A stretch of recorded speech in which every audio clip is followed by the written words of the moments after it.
ስፔን ኦስትሪያን 3-0 አሸንፋ ወደ 16 ቡድኖች ተቀላቅላለች። እንኳን ደስ ያላችሁ እንኳን ደስ ያላችሁ ያልኩት ማን ሙዚቃ ነው ማለት ጨዋታው እኔ ስፔን ረጅም ርቀት እንድትሄድ ፈልጋለሁ። ያው በዋናነት መደግፋት ብራዚል ዋንጫውን ማንሳት ካልቻለች አትችልም። ስፔን ብታነሳ ደስ ይለኛል። ስለዚህ አንድ ስቴፕ በመሄዷ ደስ ብሎኛል ስፔን እና ደግሞ ዛሬ የተሻሻለውን ስፔን ያየን ይመስለኛል። የዝም ብሎ የሚያሸንፈውን ሳም ከምድብ ጨዋታው ይልቅ ለዚህ ጨዋታ ትክክለኛውን የጨዋታ እቅድ በተለይ ከኳስ ውጪ የነበራቸው ኢነርጂ፣ ውህደት፣ ኮሚትመንት፣ ዩኒቲያቸው በጣም ድንቅ ነበር። ይሄ ፕሬሲንግ የሚፈልገው ነገር ሁሉ ነበረው ቡድኑ ብዬ አስባለሁኝና ጨዋታውን የበለጠ አግሬሲቭ ለማድረግ ፍላጎት በኦስትሪያ ብሔራዊ ቡድን በኩል የነበረ ይመስላል። ምክንያቱም ኳሊቲን መቆጣጠር የምንችለው በዚህ ነው የሚል እምነት ይዘው የገቡ ይመስላሉ። ግን ለነሱ አቀራረብ ምላሽ የሚሰጥ በደንብ እነሱም አግሬሲቭ ሆነው የተጫወቱበት መንገድ ውጤታማ አድርጓታል የስፔን ብሔራዊ ቡድን የሚል እምነት አለኝ። ባላንስ ያልሆነ ጨዋታ ነው የተመለከትነው። ግን የኦስትሪያ ብሔራዊ ቡድን ምናልባት ኡናይ ሲሞን ምንም የተሞከረበት ሙከራ አልተመለከትንም። አንድም ኦን ታርጌት ሙከራ አልሞከሩምና በጣም ደካማ ፐርፎርማንስ ነው ከኦስትሪያ ብሔራዊ ቡድን የተመለኔ ከዚህ በላይ ጠብቄ ነበር። አንዳንድ ጨዋታዎች አሉ ከጨዋታ በፊት በዚህ ገብቶ በዚህ ወጥቶ ፈልጠሽ ሲጀመር ምንም ፈለጣው ሜዳ ላይ የማይታይባቸው ጨዋታዎች አሉና ከዛ ጋር ያንን ጨዋታ ላይ ተመለከትነው። ብዙ ነገር ብለን ነበር። በሃይ ፕሬሲንግ ሊጫወቱ ይችላሉ የአሰልጣኙ የጨዋታ መገለጫዎች እንግዲህ እግር ኳስ ላይ የሆነ ሐሳብ ኮንትሪቢዩት ያደረጉ አሰልጣኝ ናቸው ራልፍ ራኒክና ግምቶች ነበሩኛ በአንደኛው መንገድ ወይ በጣም አደገኛ ካውንተር አታክ አለም ደግሞ እዛው ፕሬስ አድርገው በመጫወት ለስፔን የተወሰነ ፈተና ሊሰጧት ይችላሉ የሚል ግምት ነበረን። ግን ሁለቱንም በአግባቡ ተገብሩት አልተመለከትንም። ከዛ በኋላ ደግሞ ቅያሪ አድርገው ሞክረዋል ሁለት ጥራት ያላቸው አጥቂዎች አስገብተው። ግን እኔ ቅያሪ ትንሽ ጊዜ የዘገየባቸው መስሎኛል። ኦሬዲ ጨዋታው ከጃቸው ከወጣ በኋላ የተደረጉ ቅያሪዎች ናቸው የሚል እምነት ነው ያለኝ። የስፔን ብሔራዊ ቡድን ጨዋታ ውስጥ በጣም እያደገ የመጣ ይመስለኛል። በዛሬም 90 ደቂቃ ከደቂቃ የበለጠ በጣም ከፍ ይያለ ሲመጣ ያየነው። በቶርናመንቱም ከመጀመሪያው ያው ኬፕ ቨርዴ ጨዋታ ይልቅ ዛሬም በሎ ብሎክ የሚጫወት ቡድን የገጠመው ግን ብዙ ቀዳዳዎችን ሲፈልግ የነበረ ቡድን። ለዚህ ነው እንደ ምክንያት መነሳት ያለበት የሮድሪ ፐርፎርማንስ ይመስለኛል። ዛሬ ሮድሪ ከኳስ ጋር ያለ ኳስም በደንብ የቡድኑ ሚዛን ጠብቋል። በደንብ አንድ ለአንድ ትግሎችን ሲያሸንፍ ነበር። አንቲስፔት የሚያደርግበት አቅሙ ያው ሁልጊዜም እንደሚነሳው የዚህ 6 ቁጥር ትልቅ ኳሊቲ ነው። ኳራ ቡድኑ ኳስ ሲጀምር ያን ያክል ፕሬስ አልተደረጉም ማፍግፍገው ነው የተጫወቱት። በአንዳንድ አጋጣሚዎች ግን ከሜዳቸው ወጣ በሚሉበት አጋጣሚ በሁለቱ የማል ተከላካዮች መሃል ገብቶ ቢውልድ አፑን የበለጠ ጥሩ ለማድረግ ሲሞክር ተመልክተናል። ፔድሪ ከሌላ ጨዋታዎች እውነተኛውን ፔድሪ ያየን ይመስላል። ከእንቅልፍ ጋር እንዳትታገይ የሚያደርግ በጣም ከለር ያለው ተጫዋች ነው። ይሄ ዝም ብሎ እግሩ ላይ ኳስ ስትይ በጣም ደስ የሚልሽ አይነት ተጫዋች ነው ፔድሪና ዛሬ የፔድሪና የሮድሪ ውህደት ከሌሎች ጨዋታዎች ከፍ ብሎ የተመለከትን ይመስለኛልና 3-0 የሚያንስባቸው እንጂ የሚበዛባቸው አይደለም። ኦያር ዛባል ያለውን የቦታ ረዳድ በጣም ፔስ ያለው ተጫዋች ምናን አይደለም። አግሬሲቭ ምናን አካላዊ ምናን ፈተና የሚሰጥ ምናን ተጫዋች አይደለም። 9 ቁጥር አይደለም። ግን እዛ ጋር ያለውን ክፍተት የሚረዳበት አይምሮ በጣም ኢንተለጀንት የሆነ ተጫዋች እንደሆነ ምን ያለ ዋጋ ነው ያስቆጠራቸው ሁለቱንም ጎሎች። በቃ አይምሮውን ተጠቅመው እዛ ጋር በመገኘት ብቻ ያስቆጠራቸውን 2 ጎሎች ነው ያሳየንና አንዳንድ አጥቂዎች ጎል ለማስቆጠር በጣም ብዙ ዋጋ ይከፍላሉ ወይ በጣም ፍጥነታቸውን ለመጠቀም ይገደዳሉ ወይ ደግሞ አግሬሲቭ ሆነው ምናምን እንደዛ አይነት ዋጋ ከፍለው ሲያስቆጥሩት ወይ ደግሞ ድሪብል አድርገው ሰው ቀንሰው ምናምን እንደዚህ አይደለም። ኦያር ዛባል ከኳስ ጋር በጣም ጥሩ ተጫዋች ነው በነገራችን ላይ በጣም ጥራት ያለው ተጫዋች ነው። ግን የቦታ ረዳዱ ግን በቀላሉ ጎል እንዲያስቆጥር ሲያግዘው ተመልክተናልና ስፔን ዛሬ የኦልሞ እንቅስቃሴ የተሻሻለበትን ሌላኛውን እንቅስቃሴ ተመልክተናል።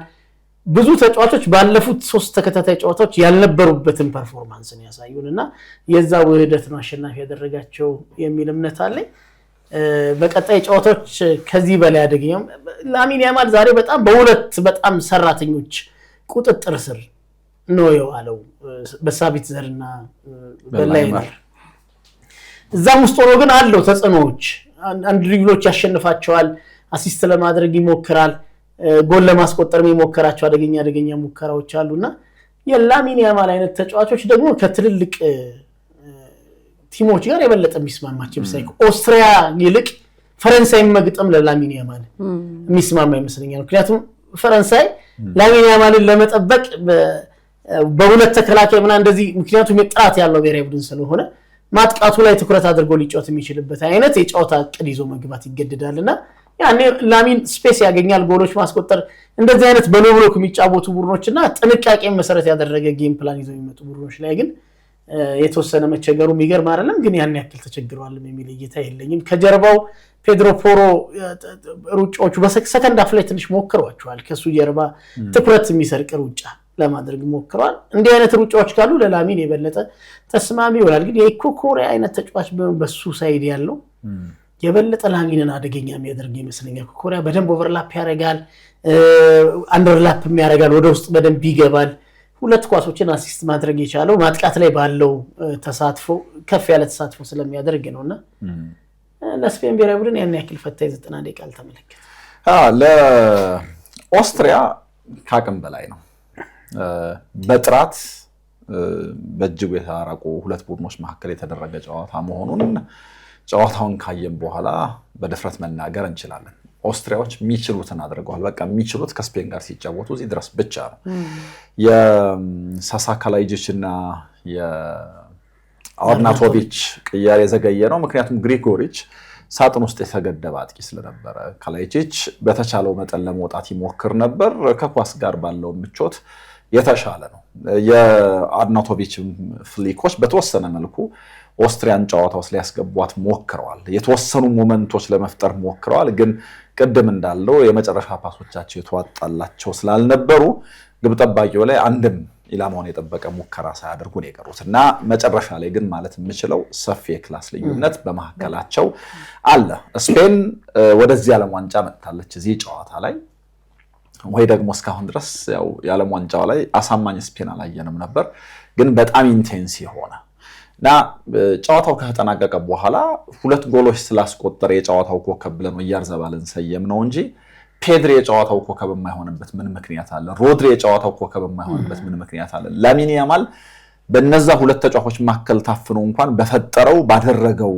ትግል የጨዋታ ኮከብ የማይሆንበት ምን ምክንያት አለ ኩኩሬያ የጨዋታ ኮከብ የማይሆንበት ምን ምክንያት አለ ላይክ በጣም 6-7 ምናምን ተጫዋቾች ተጠሪያለሽ እዚህ ጨዋታ ላይ እና ግብ ጠባቂው ኡናይ ሲሞን ከምንም ነገር ነፃ ሆኖ የጨረሰው ያደረገው ጨዋታ ነው ከዚህ አንፃር ስፔን በዚህ በኩል ረጅም ርቀት ሄዳለች በነገራችን ላይ የኖካውት ጨዋታዎች ላይ ስፔን ከ94ቱ የዓለም ዋንጫ በኋላ ብዙ ጎል ያስቆጠረችበት ጨዋታ ነው ይሄ እዛ ስዊዘርላንድ ላይ ይመስለኛል 3 ጎሎች አስቆጥራ ያሸነፈችበት ነው እዚህ እንግዲህ 3 ጎሎች ማስቆጠር ይችላልች ከዛ ውጪ ያለ መሸነፍ ጉዟቸውንም ለ34ኛ ተከታታይ ጨዋታ አስረዝመውታል እና ምን ያክል ስቴብል ብሔራዊ ቡድን እንደሆነ ይሄ ማሳያ ነው ከስፔን ብሔራዊ ቡድን ጋር ተያይዞ ግን እንደተነካሪ ሌላ ሊነሳ የሚገባው ነገር አሁን ዛሬ ስናይ ለምሳሌ ተጋጣሚዎቻቸው ኳስ ሲይዙ አግሬሲቭሊ ፕሬስ ያደርጓቸዋል ኳሱን ሲቀሙ ካውንተር ፕሬስ የሚያደርጉበት ፍጥነት በጣም የሚያስደንቅ ነው ኳሱን ከተቀሙትም በኋላ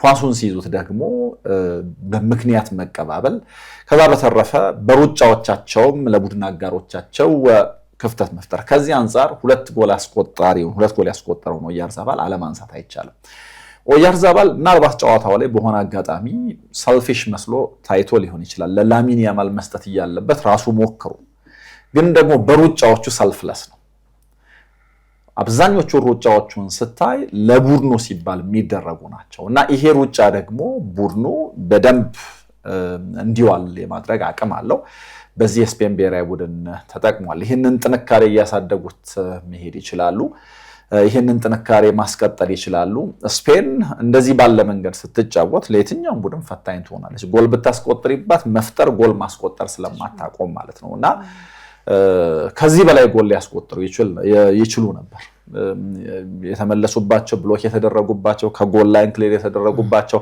ኢንክሉዲንግ የመጀመሪያ አጋማሽ የተሻረባቸው ጎል ጨምረሽ ብዙ ጎል ሊያስቆጥሩ ይችሉ ነበርና ለኦስትሪያ ካቅም በላይ ነው ኮች ኦልሞስት ሚሻም አዩም አብዛኛውን የጨዋታውን ሂደት አንስተዋቸዋል ማለት ይቻላል። በእኔ በኩል እንደተጠቀሰው ስፔን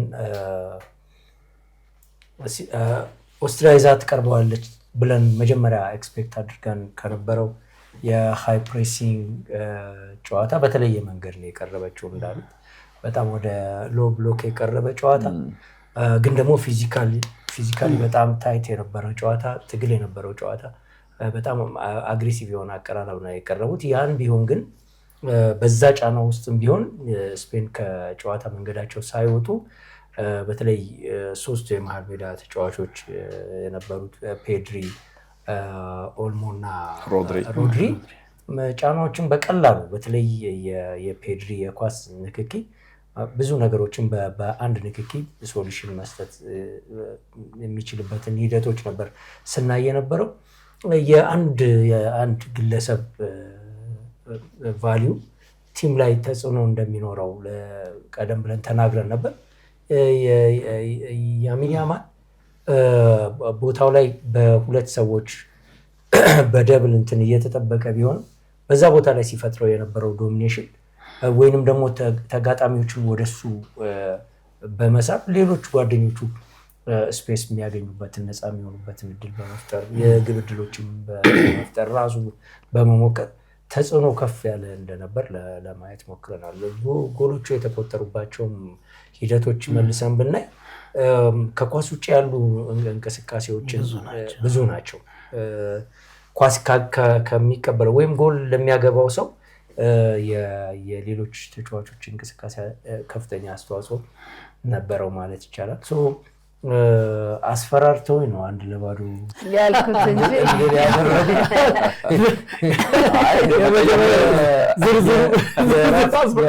ራልፍ ራኒክን የህይወት ታሪክ በሙሉ አነበበና ይሄ ነገር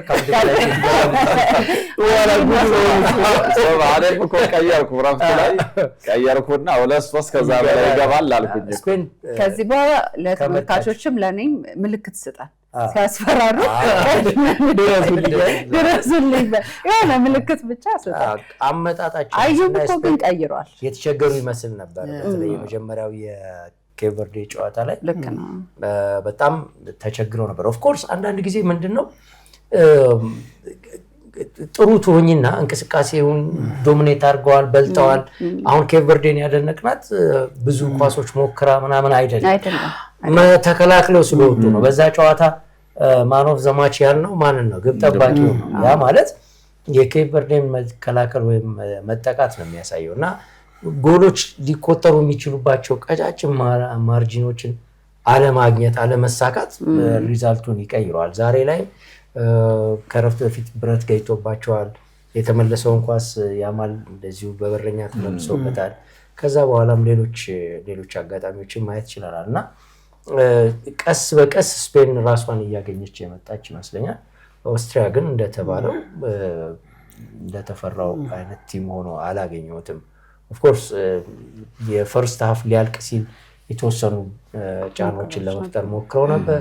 በኋላም ቅያሪ ካደረጉም በኋላ መጠነኛ ወደ ጎል የመድረስ የመጨረሻ ፋይናል ተሻቸው ላይ ስህተቶች መኖራቸው እንጂ ጎል ሊያገኙ የሚችሉበት እድል ነበር። ግን በዚህ ደረጃ ስፔንን የምትፈትነውና አላገኘሁትም።